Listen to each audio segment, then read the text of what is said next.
دار اور تیسرا انسان کے اعمال. جو پہلا دوست ہے نا مال، وہ تو اتنا بے وفا ہے، اتنا بے وفا ہے.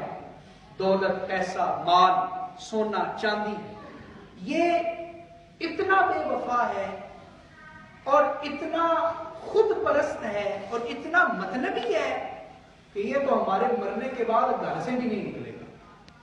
اتنا بے وفا، یہ تو گھر سے بھی نہیں نکلے گا. جس مال کے لیے ہم نے اللہ کو ناراض کیا، جس پیسے کے لیے ہم نے رشتہ داروں کو ناراض کیا، جس پیسے کے لیے ہم نے اللہ کے حکم کے خلاف ورزی کی، یہ دوست تو اتنا مطلبی ہے گھر سے نہیں نکلے گا.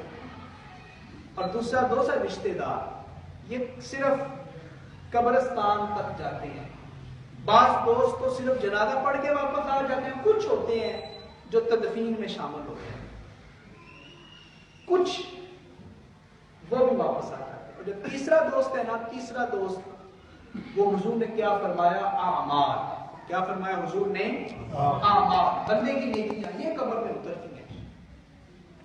لیکن ہے نا ہم غفلت کے بارے میں کہ جو پہلے دوست ہیں جو ساتھ جاتے ہی نہیں ہیں، ہم نے ان سے یاری لگانی ہے، ان سے ہم نے دوستی کر رکھی ہے، انہی کے ساتھ ہم نے اپنی زندگی کو وقف کر دیا ہے. اور جس نے ساتھ جانا تھا قبر میں، ہم نے اس کو آخری نمبر دے دیا.